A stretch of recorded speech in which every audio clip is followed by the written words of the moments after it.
주님의 은혜가 우리 모든 성도님 가정과 일터에 함께 하시기를 축원합니다. 날씨가 무더워지는데 건강 잃지 않도록 유의하시면 좋겠고요. 이틀 후면 한국 전쟁이 발발한 지 74년이 되는 날입니다. 해마다 이 날을 가슴 아프게 생각하고 맞는 사람들이 우리 가운데는 아직 많이 남아 있을 것으로 여겨집니다. 직접적인 연관이 있거나 혹은 간접적으로라도 여러 가지 그 한국 전쟁의 영향을 우리가 받고 있죠. 근데 참 안타까운 사실이 하나 있어요. 우리 현재 고등학교에 다니는 우리 아이들 대상으로 설문조사를 해봤답니다. 한국 전쟁, 6.25 전쟁은 어떻게 해서 일어났느냐라고 물었더니 학생들 가운데 70%가 한국 전쟁은 북침으로 일어난 전쟁이다. 그렇게 이해하고 있다라는 겁니다. 어떻게 생각하세요? 3분의 2가 넘는 70%의 고등학생들이 북침이다. 그래서 깜짝 놀라서 이 아이들을 붙잡고 물어봤더니 그 중에 대부분은 북한이 침략한 전쟁, 그래서 북침이다. 역사 교육이 잘못됐습니까? 국어 교육이 잘못됐습니까? 둘 중에 하나는 문제인 것 같은데, 그죠? 뭐 그렇지 않더라도 지금 우리 젊은이들, 학생들 관심 없습니다. 아마도 어리면 더 어릴수록 몰라요. 그럴 거예요. 내가 안 했어요. 그 전쟁이 나하고 무슨 상관이 있어요? 아마 그런 마음들이 있을 겁니다. 물론 한국인이기 때문에 한국 역사를 100% 다 알고 있어야 한다, 꿰뚫고 있어야 한다, 그 말은 아닙니다. 우리도 다 그렇게 못하잖아요. 다만 내가 살고 있는 이 나라의 최근의 역사, 특별히 아직 끝나지도 않은 전쟁에 대해서는 좀 분명한 인식을 가지고 있었으면 좋지 않겠는가 하는 안타까움이 있습니다. 한국 전쟁이 아직 끝나지 않았거든요. 지금 휴전 상태일 뿐이지 끝나지 않았습니다. 그러면서 우리는 평화에 대한 얘기는 하지만 평화를 어떻게 만들어 가야 하는지 별로 의식이 없어요. 한 달 조금 더 남았습니다. 다음 달 7월 26일부터 8월 11일까지 무슨 일이 있죠? 역시 관심이 없으시네요. 우리나라에서 있는 일은 아니니까. 프랑스 파리에서 올림픽이 열립니다. 7월 26일부터. 올림픽을 앞두고 지금 프랑스 파리는 아주 양쪽에서의 외치는 소리가 크다 그래요. 올림픽을 잘 준비하자라는 사람들. 왜 올림픽 하냐, 하지 말자, 지금이라도 그만두자, 반대하는 사람들. 양쪽에 아주 이 의견이 첨예하게 대립되어 있다고 그럽니다. 어쨌든 열리긴 열릴 것 같은데 올림픽을 주관하는 사람들도 큰 고민 중에 있다고 합니다. 무슨 고민입니까? 테러에 대한 극심한 공포죠. 여러분 가끔 관심 없어도 들려오는 소리를 들었을 것입니다. 유럽에서 테러가 많이 일어난다. 그 유럽에서 일어나는 테러의 많은 부분이 프랑스거든요. 그런 프랑스에서 또 파리에서 올림픽을 하는데 이미 이곳저곳 테러 단체들이 테러를 하겠다고 공공연하게 얘기를 하고 있는 상황에서 많은 사람들이 준비하며 초긴장 상태에서 올림픽을 준비하고 있다. 그런 얘기를 뉴스로 듣습니다. 지금도 진행 중인 이스라엘과 하마스의 전쟁 바라보는 많은 사람들이 긴장하다가 이제는 풀이 꺾여버려서 관심 밖으로 밀려나고 있는데 이스라엘과 하마스의 전쟁이 유대교와 이슬람교, 기독교와 이슬람교 이런 전쟁으로 자꾸 커가면서 팔레스타인 문제가 되고 그것이 반유대주의가 되고 반기독교주의가 되면서 유대교와 기독교는 전혀 다른데 말입니다. 그것이 혼동스럽게 지금 온 지구촌을 들끓게 하고 있습니다. 게다가 러시아와 우크라이나의 전쟁은 어떻습니까? 아직 하고 있어요? 이런 반응을 하는 분들도 많이 계실 텐데 최근에 북한과 러시아가 밀접하게 가까워지면서 약속을 했다 그러죠. 조약을 맺었다 그래요. 이걸 가만히 또 있어서는 안 되겠다. 그래서 우리나라 정부도 우크라이나에 실질적으로 직접적으로 살상 무기를 공급해 줄 수도 있다.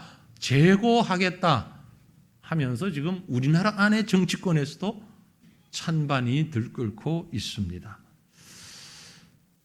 사실 지금 우리 인류는 그 어느 때보다도 평화를 원하면서도 여기저기에서 평화가 깨어지고 있는 모습을 두 눈으로 보고 있습니다. 여러분 그거 아세요? 러시아와 미국 두 강대국이잖아요. 두 나라가 보유하고 있는 핵무기, 쓰서는 안 되는 그 핵무기, 두 나라의 핵무기만 합하면은요, 그 양이 얼마나 되는가 하니까 이 지구 전체를 통째로 날려버리는데 85번 날려버릴 수 있대요. 한 번만 날려도 끝인데 양 국가가 가지고 있는 핵무기의 양이 지구를 85번 불바다로 만들어서 태워버릴 수 있는 양의 무기를 지금 가지고 있고 그 이외의 나라들도 또 가지고 있잖아요. 참 엄청난 일입니다. 그러나 여러분, 이것 하나는 분명합니다. 이 세상 역사의 통치자는 하나님이십니다. 하나님이 허락하지 아니하시면 새 한 마리도 헛되이 떨어지지 않는다는 하나님의 약속을 우리는 믿습니다. 그 하나님께서 이 세상을 다스리고 계십니다. 평화를 그렇게 간절히 원하면서도 전쟁을 멈추지 못하는 인간들의 이중성, 어떻게 설명할 수 있을까요? 오늘 우리는 한국 전쟁이 일어난 그날을 직전에 앞두고서 이 전쟁의 원인을 말씀 가운데서 찾아보고 진정한 평화를 지켜나갈 수 있는 저와 여러분 될 수 있기를 간절히 바랍니다. 국가 간의 전쟁, 종교 간의 전쟁뿐만이 아니라 이웃 간, 부부 간에, 형제 간에, 가족 간에 얼마나 많은 분열과 갈등과 다툼과 전쟁이 있습니까? 이 모든 전쟁, 싸움, 원인이 있습니다. 원인이 뭘까요? 전쟁의 원인, 싸움의 원인. 여러 가지로 자기 주장을 말할 수 있겠습니다만은 오늘 주신 말씀 가운데 전쟁의 원인에 대해서 몇 가지 선명하게 말씀하고 있는 게 있습니다. 그 첫 번째가 무엇인가 하니 정욕이라는 것입니다. 정욕입니다. 본문 1절 말씀 보시면 너희 중에 싸움이 어디로부터 다툼이 어디로부터 나느냐 알고 있니? 그건 너희 지체 중에서 싸우는 정욕으로부터 나오는 것이 아니냐. 문답 정확하게 말씀하고 있잖아요. 그렇죠? 싸움이 그게 개인의 싸움이든 진영의 싸움이든 국가의 싸움이든 무슨 싸움이든 간에 그 싸움의 원인이 어디서부터 나오는지를 아느냐? 다툼이 어디서부터 나오는지를 아느냐? 그건 너희 지체 중에서 싸우는 정욕으로부터 나오는 것이다. 여기 우리가 먼저 주목해야 될 중요한 말씀이 있습니다. 너희 중에 우리 가운데 그리고 그 뒤에 보면 너희 지체 중에 너희 중에라는 말도 조금 찔리는데 지체 중에 너희 지체, 이 지체라는 말은 주로 교회 안에서 쓰는 말이죠. 그렇죠? 직장에 가서 회사에서 지체라는 말 들어보셨나요? 별로 쓰진 않잖아요. 그런데 교회 오면 유독 지체라는 말을 많이 씁니다. 왜냐하면 성경에 그렇게 표현하고 있기 때문에 그렇죠. 그러니까 너희 중에 다툼이 일어나고 싸움이 일어나는데 세상 사람들에게만 일어나는 게 아니고 너희 지체 중에 교회 안에도 믿는 자들 가운데도 싸움이, 분열이, 다툼이, 갈등이 일어난다. 무엇 때문에? 정욕 때문에. desire. 정욕이라는 것을 desire이라고 표현하고 있죠. 이 정욕이라는 말은 무슨 얘기입니까? desire. 다른 말로 하면 눈앞에서 펼쳐지는 이익, 그 말이에요. 내 눈에 보이는 유익함, 눈앞에 펼쳐진 한정된 이익을 가지고 서로 밀쳐내고 차지하고 하는 다툼이 계속되고 있다라는 거죠. 끊임없이 이어지는 노조 간의 갈등, 여야 간 정치인들의 갈등, 국토 분쟁, 끝없는 욕망, 다 이 정욕으로부터 시작되어진 것이다 라는 거죠. 조금 더 많이, 조금 더 좋은 것 소유하고 싶고 조금 더 대접받고 싶은 인간의 욕망, 남녀노소를 막론하고 모든 사람들의 기본적인 성품입니다. 자기가 인정받고 싶은 거죠. 이런 욕망, 사실은 나쁜 것만은 아니에요. 그죠? 욕망 혹은 욕심. 다만 길들여지지 아니한 욕망, 야생마처럼 위험한 욕망, 그것이 문제인 것이죠. 목표, 욕심, 이건 선한 겁니다. 그런데 그 목표를 어떻게 설정하느냐가 중요한 것이죠. 오늘 우리가 읽은 본문 말씀이 조금 앞부분 3장의 14절, 15절, 16절 말씀 보시면, 그러나 너희 마음속에 독한 시기와 다툼이 있으면 자랑하지 말라. 진리를 거슬러 거짓말하지 말라. 이러한 지혜는 위로부터 내려온 것이 아니요 땅 위의 것이요 정욕의 것이요 귀신의 것이니 시기와 다툼이 있는 곳에는 혼란과 모든 악한 일이 있음이라고 했어요. 땅의 지혜와 욕망, 진리를 거스르는 거짓, 성령이 아닌 악한 영에 속한 것입니다. 그 욕망은 시기와 다툼을 일으키고 혼란과 모든 악한 일을 만들어내는 원인이 된다는 거죠. 이것이 인격을 망가뜨리고 가정을 무너지게 하고 교회를 혼란하게 만들고 나라와 나라 사이에 전쟁을 일으키게 하게 되는 원인이 되는 것입니다. 여러분, 내 속에 있는 욕심, 내 속에 있는 욕망이 세상의 정욕적인 것인지 아니면 거룩한 하늘의 성결과 관용을 위한 선한 열매를 맺는 진실의 욕망인지 잘 돌아보시길 바랍니다. 어떻게 구분합니까? 간단합니다. 내가 가진 욕심이 하나님이 기뻐하시는 것인지 아니면 내가 기뻐하며 내가 행복해하는 것인지를 한번 판단해 보시길 바랍니다. 그 욕망이 우리를 전쟁으로 다툼으로 몰고 갑니다. 또 다른 하나의 이유는 비슷합니다만 욕심이라고 성경이 말씀하고 있어요. 욕심 때문이다. 본문 2절 말씀을 다시 보면 너희는 욕심을 내어도 얻지 못한다. 그 욕심이 지나쳐서 살인하며 시기하여도 능히 취하지 못하므로 다투고 싸운다. 너희가 얻지 못하는 것은 구하지 않기 때문이다라고 얘기했어요. 정욕과 더불어 이 욕심이란 녀석은 죄인들의 싸움의 심각한 모사꾼입니다. 정욕, 욕심 서로 비슷하지요. 굳이 구분을 한다면 정욕은 마음에 가진 생각 혹은 무엇인가를 할 수 있는 보이지 않는 힘, 이걸 향한 욕망이라면 욕심은 눈에 보이는 어떤 물질, 어떤 무엇인가를 실질적으로 취하려고 하는, 가지려고 하는, 소유하려고 하는 욕망을 욕심이라고 말할 수 있습니다.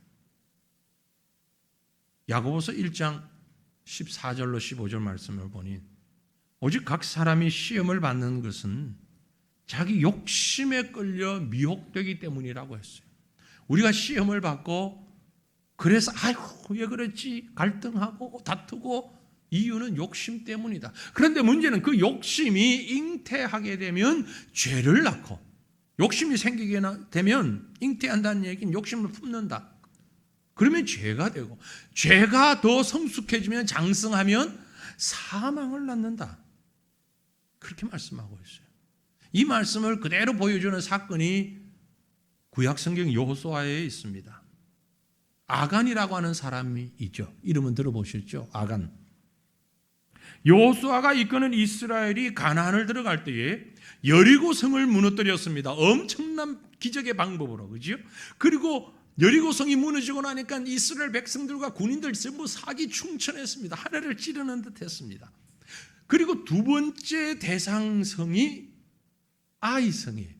어린 아이가 아니고 아이라는 이름이 아이성이에요. 그런데 그 아이성은 참 작았어요. 어린 아이처럼.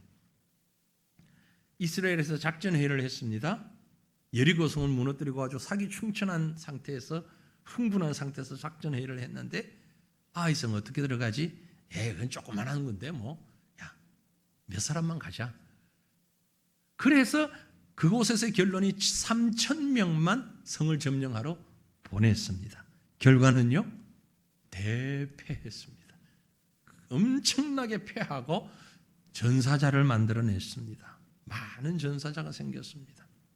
문제는 전사자가 문제가 아니고 아이성 전투에서 패배하고 난 다음에 여리고성 이후에 그렇게 사기 충천했던 이스라엘 백성들의 사기가 성경에 보면 물같이 녹아버렸다고 그랬어요.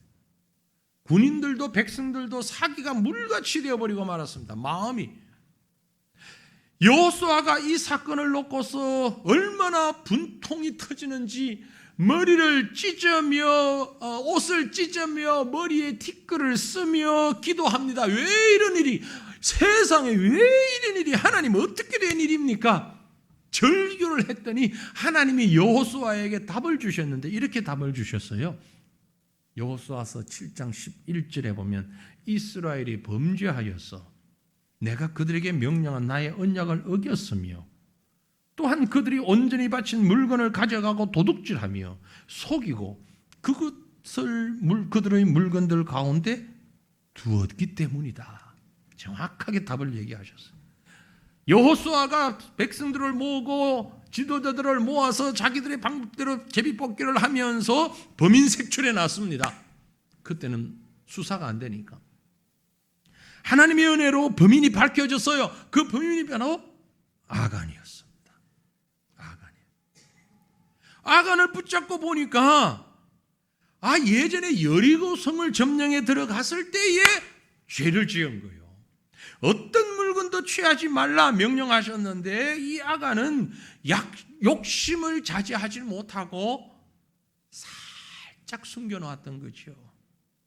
나중에 아간이 붙잡히고 난 다음에 이실 짓고 하는데 뭐라고 토로하는 거 하니까 역시 7장 21절에 보면 내가 노력한 물건 중에 시날산의 아름다운 외투 한 벌과 은 200세겔과 그 무게가 50세겔 되는 금덩이 하나를 보고 탐내어 가졌나이다.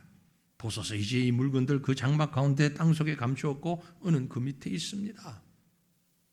아간이 얘기한 그 잘못된 행동의 이유가 무엇이라고요? 욕심이에요. 탐이 나서 욕심 때문에 내가 그걸 살짝 숨겼습니다. 결과 어떻게 됐습니까? 아간뿐만이 아니라 가족들까지 이스라엘 백성 앞에 다 나와서 석형으로 사형시키고 말았습니다. 석형, 돌더미로 맞아서 다 죽었다. 욕심이 잉태한 즉 죄를 낳고 죄가 장성한 즉 사망을 낳는다고 한 말씀을 그대로 역사 속에서 보여주고 있는 것입니다. 사랑하는 성도들이요, 오늘 저와 여러분의 마음속에 도사리고 있는 이 모든 욕심, 성령을 통해서 사라지게 된다면 곧바로 우리 가정도 직장도 교회도 나라도 싸움과 전쟁터가 아닌 평화의 자리가 될 줄 믿으시길 바랍니다. 모든 욕심에서 우리가 해방되어야 합니다. 어떻게 이길 수 있습니까? 욕심을 이길 수 있는 방법은 의외로 간단합니다. 자기 걸 욕심내는 사람은 없잖아요. 남의 것을 욕심내잖아요. 세상에 있는 모든 게 누구 것? 누구 것? 하나님의 것. 하나님의 것입니다. 우리나라 최고 부자가 누군지 모르겠는데 삼성그룹이 가지고 있는 돈도 누구 것? 하나님의 것. SK가 가지고 있는 돈 누구 것? 부부싸움 해가지고 누구 것? 아니, 누구 것? 하나님의 것. 아무개가 가지고 있는 건 누구 것? 하나님의 것. 하나님의 것은 곧 누구 것? 내 것. 왜? 나는 하나님의 자녀니까 욕심 나요 안 나요? 욕심 낼 필요가 없잖아. 다 하나님의 것이고 하나님이 나의 것이, 내가 하나님의 것인데 믿음으로 모든 만물이 하나님의 소유임을 고백하시길 바랍니다. 아니면 싸워요. 또 다른 싸움의 이유가 있는데 그게 뭐냐? 오늘 말씀해 보니 시기라고 말씀하고 있어요. 시기 때문이다. 자, 우리가 읽은 말씀인데 2절 말씀을 다시 봅니다. 너희는 욕심을 내어도 얻지 못하며 심지어 살인하여도 시기하여도 능히 취하지 못함으로, 살인하기까지 이르게 되는 게 뭐다? 시기다. 시기하여도 능히 취하지 못함으로 다투고 싸우는 또다. 시기라는 것이죠. 여러분, 요셉에 관한 얘기를 잘 알고 계실 것입니다. 오늘 장로님 기도하실 때도 요셉의 그 안타까운 마음을 참 눈으로 보는 것처럼 은혜롭게 기도해 주셨는데, 요셉이 어린 시절 형들의 미움을 받아서 장사꾼들이 팔려가잖아요. 인신매매 당하잖아요. 아니, 그 형들이 왜 그랬을까요? 왜 그를 구덩이에 던지고 인신매매하고 왜 그랬을까요? 이유는 시기 때문이에요. 시기. 요셉이 아버지의 사랑을 유난히 많이 받았거든. 하나님도 꿈을 꾸게 하면서 요셉을 유난히 사랑하시는 것 같거든. 그러고 보니까 형제들은 요셉이 너무 미워. 질투가 나. 시기, 질투가 난다 이 말이야. 그런데 문제는 이런 형제들의 시기, 질투마저도 하나님의 섭리 안에서는 어떤 영향도 끼치지 못했습니다. 결과적으로는 전화위복이 되었고 형들과 그 가족이 굶어 죽게 되었을 때에 총리가 된 요셉으로 인하여서 그 가족이 살아남게 되었던 것 아닙니까? 좀 전에 우리가 보았던 말씀 3장, 야고보서 3장 16절 보면 시기와 다툼이 있는 곳에는 혼란과 모든 악한 일이 있다고 그랬어요. 형제 간에도 가족 간에도 시기가 있으니까 하나님의 역사 운행과는 별개로 그 속에서 슬픔과 고통과 아픔이 지속되었던 거죠. 요셉 때문에 야곱은 수많은 세월들을 고통 가운데 눈물 가운데 살았던 겁니다. 아들을 잃어버린 아버지로서. 형들의 시기 때문에. 시기와 다툼이 있는 곳은 혼란과 모든 악한 일이 있다고요. 여러분, 시기의 결론은 혼란과 다툼과 살인입니다. 예수님이 육신을 입고 이 땅에 오셨는데 그 이스라엘 백성 그 혈통 가운데 오셨잖아요. 그런데 예수님을 십자가에 못 박았던 그때 당시 그곳에 있던 그 현장에 있던 사람들이 왜 예수님을 십자가에 못 박았을까요? 우린 지금 우리 죄를 위해서 돌아가셨다고 고백하고 알지만 그 당시 그 현장에 있던 사람들은 우리 죄를 위해서 이 사람 죽이자 그러진 않았잖아요. 그렇죠? 그들이 왜 예수님을 십자가에 못 박았는지 성경은 분명하게 확실하게 기록해주고 있습니다. 뭐죠 그게? 유대인들도 몰랐어요. 아니 알면서도 모른 척했어요. 그런데 당시 유대인이 아닌 이방인의 눈에는 그게 확실하게 보였어요. 이방인 중에 빌라도가, 그 악한 빌라도가 정치인이잖아요. 상황을 놓고 딱 보니까 문제가 이거로구나 딱 찍어냈어요. 정치 구단이에요. 빌라도가 찍어낸 십자가의 사건의 가장 결정적인 문제가 무언가? 마태복음 27장 18절에 이렇게 기록하고 있습니다. 이는 그가, 괄호 안에 있는 것은 성경이 없는데 제가 이해를 돕기 위해서 넣었어요. 그가, 빌라도가 그들 유대인들의 무엇으로? 시기로 예수를 넘겨준 줄 알았다. 이방인인 빌라도의 눈에, 아니 이스라엘 백성이 같은 동족인데 같이 하나님을 섬긴다고 얘기하면서 회당에서 가르치고 예배 같이 드리는데 왜 이스라엘 백성이 같은 이스라엘 자손인 예수를 저렇게 죽이려고 안달이지? 이방 정치인의 눈으로 보니까 이건 시기의 문제구나. 이건 정치적으로도 풀 수 없구나. 이건 내가 막아서서 될 일이 아니로구나. 그래서 분명하게 성경 기록에 남겼습니다. 빌라도가 보니 그들의 시기로 예수를 넘겨준 줄 알았더라. 이렇게 무서운 겁니다. 인간의 시기는 하나님의 아들도 구원자도 메시아도 알아보지 못하고 그를 죽이는데 전력할 만큼 사람을 어리석게 만들고 영적으로 눈을 가리고 진리를 거짓으로 둔갑시키는 일을 누가 하냐? 시기라는 놈이 한다 이 말이야. 그런데 문제는 이 시기라고 하는 마음이 우리 마음에서 좀처럼 떠나질 않는다는 걸 여러분 알고 계십니까? 인정하기 싫지만 어느 누구도 우리 속에 이 시기가 떠나지 않는다는 것도 알고 계시지 않습니까?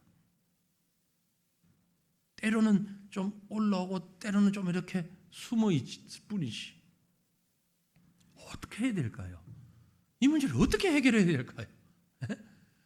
얼마나 우리가 인격을 쌓아야 내 속에서 일어나는 시기의 문제를 해결할 수 있을까요? 성경에 답이 있죠.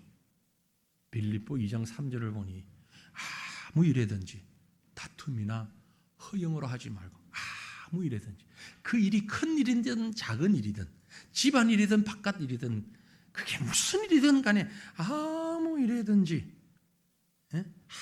아무 일에든지 다툼이나 허영으로 하지 말고 그건 뭘 알아? 오직 겸손한 마음으로 각각 자기보다 남을 낮게 여기고, 낮게 발음 잘해야 됩니다. 낮게가 아니고 낮게, better than yourselves, 나보다 나은 사람으로. 모든 일에 시기와 반대는 뭐다? 다른 사람을 더 높이고 내가 겸손한 마음으로 다른 사람을 나보다 더 위로 생각하는, 나은 사람으로 생각하는, 이건 많이 시기하는 마음을 이길 수 있다. 사랑하는 성도들이, 오늘 이 자리에 계신 인원을 제가 셀 수가 없으니까 이 자리에 계신 모든 분들 가운데 바로 여러분 자신이 오늘 이 자리에서 예배드리는 모든 사람들보다 가장 연약한 믿음을 가진 사람입니다. 아멘이 한참 있다가 이렇게 가만히 생각해 보니까 이 부분 아멘 해야지 아멘. 그런데 그나마 그 생각도 안 한 사람들은 지금 내가 왜? 아니 저 사람 예수 믿은 지 1년밖에 안 되는데 저 사람은 어디 했는데 그래도 저 사람보다는 내가 좀 낫지 뭐 말을 그렇게 목사님 너무 얘기를 그렇게 또 과장해서 하시네. 그래서 시기가 일어나고 전쟁이 일어나는 거예요. 여기 있는 모든 사람들보다, 우리 세과천교회의 모든 성도들보다 그 누구보다도 내가 가장 인격이 모자라고 가장 아둔하고 어리석고 부족한 사람인 것을 인정하시길 바랍니다. 전략적으로 아멘 하지 마시고 가슴으로 아멘을 좀 하시자고. 그러면 우리 교회가 싸울 일이 없잖아. 분쟁할 일이 없잖아요. 왜 나라가 정치인들이 서로 싸웁니까? 이게 안 되니까 그래. 그래도 니보다는 내가 낫다는 거죠. 그죠? 그래도 당신 생각보다는 내 생각이 옳다. 이러니 싸우는 거지. 어디든 그곳이 어디든 간에 내가 당신보다 못하여. 당신이 나보다 나아요. 왜 싸우겠어요? 그래서 시기의 반대는 뭐다? 겸손이다. 겸손이다. 예수님은 좀 더 적극적으로 말씀하셨습니다. 마태복음 7장 12절에 그러므로 무엇이든지 남에게 대접을 받고자 하는 대로 너희도 남을 대접하라. 남에게 대접을 받고자 하는 대로 너희도 남을 대접하라. 이것이 율법이요. 이것이 선지자다. 이것이 믿음이다. 이것이 믿음이다. 믿음의 경력을 얘기하지 말고 믿음의 상급을 얘기하지도 말고 믿음이 어떤 행위를 얘기하지도 말고 믿음이 뭐냐? 남에게 대접하는 것이다. 그러므로 싸움의 원인을 알았으니 이제 우리는 해결할 방법을 찾아야 합니다. 싸움을 해결하는 방법이 있다고 오늘 성경이 말씀하고 있어요.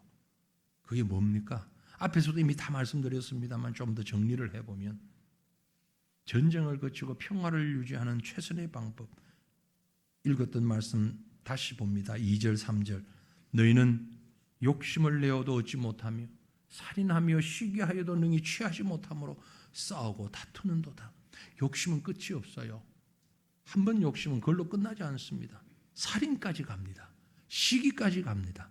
그래도 끝나지는 않습니다. 능히 다투고 중단하지 못하고 다투고 싸웁니다. 그 이유는 너희가 얻지 못하면 구하지 아니하기 때문이요. 구하여도 받지 못한 것은 정욕을 쓰려고 잘못 구하기 때문이다. 여기 구한다는 얘기는 다른 말로 기도한다는 얘기죠. 하나님 앞에서 기도하지 않기 때문에 잘못 구하기 때문에 싸움과 전쟁은 끝이 없이 일어난다는 거죠. 그래요. 난 기도하는데 왜 그렇죠? 잘 구하는데 잘 기도하는데 이런 기도의 모습이 실질적으로 어떻게 삶으로 연결되어야 하는가 좀 더 구체적으로 정리된 말씀이 8절, 9절, 10절에 기록되고 있습니다. 보면 8절, 9절, 10절 말씀 우리 다 함께 읽겠습니다. 하나님을 가까이 하라. 그리하면 너희를 가까이 하시리라. 죄인들아 손을 깨끗이 하라. 두 마음을 품은 자들아 마음을 성결하게 하라. 슬퍼하며 애통하며 울지어다. 너희 웃음을 애통으로 너희 즐거움을 근심으로 바꿀지어다. 주 앞에서 낮추라. 그리하면 주께서 너희를 높이시리라. 아멘. 여기 이 말씀이 바로 하나님 앞에 구하는 자, 믿음으로 살아가는 자의 삶의 모습을 아주 간략하게 그리고 구체적으로 말씀하고 있는데 두 가지입니다. 두 가지. 하나는 하나님을 가까이 하라는 거죠. 사랑하는 성도들이요, 하나님 가까이 하시길 바랍니다. 가까이 하기 싫으세요? 사탄 마귀의 조종을 받는 싸움에서부터 벗어나기 위해서 아주 간단한 방법, 하나님 가까이 하면 되는 겁니다.